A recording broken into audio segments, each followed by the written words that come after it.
Hello and welcome back to Blockchain Gaming World with me, John Jordan. So we're looking at a FIFA Rivals. Done quite a few videos on this.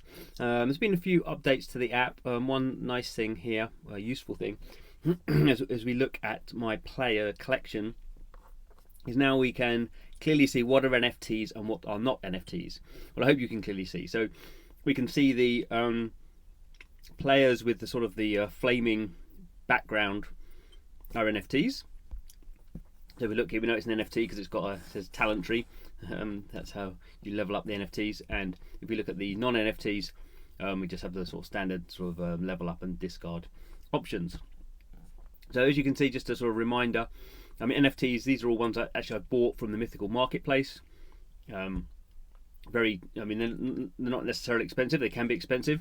I've not spent more than $20 on anyone. I think Angel Di Maria was the most expensive one. I think it's about $20.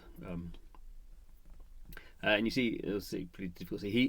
He's 83 rated, so he's like a quite a good one. But some of them, just this guy was just one of the first ones I bought, sort of a common. He's an NFT, but he's only power 73. And in fact, some of my non-NFTs are more powerful. So Otamendi is not an NFT, but he's 74. And this guy here, who I just got out of a sort of gacha box, is 78. He's not an NFT. So that's just a nice little thing. We can look at this guy here also, who's not an NFT, but he's actually powered 78, and actually got him. He was like 2-star, and I've actually leveled him up. So you can see the stars there. That's how you sort of level them up when they're not NFTs. And when they are NFTs, they're already sort of leveled up already. So that's the sort of status that they have.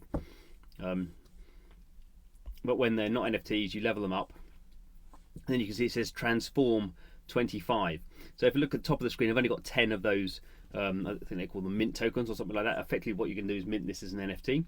So I need another 15. So if I hit that, it's saying I can buy 15 of those vouchers, and it's going to cost me 50 of the game's hard currency, the gems. So we'll go and do that, buy those, and then we can transform this. So hopefully this is effectively minting this guy, making him into an NFT. So we'll hope that's happening.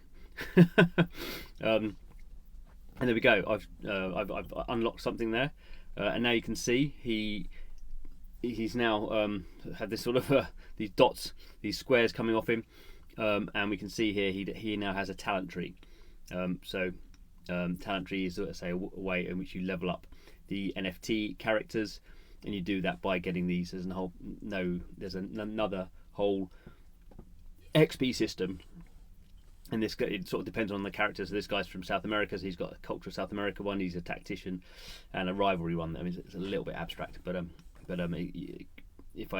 you level him up, and there's different sort of stats you get. So in this one, his shooting will increase by +5 for the final shot of the game. So now if I want to, so basically I can't level him up anymore.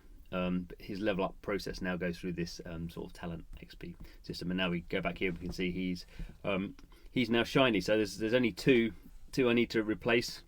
I'm probably not going to replace the 78 for a while. The next thing I might do is get some of these 73s. Might need to replace those with better players. But I'm doing all right at the moment. I'm actually not playing the game actually all that much, so I don't really feel like I need to update my players so much as maybe update as actually get better at the game.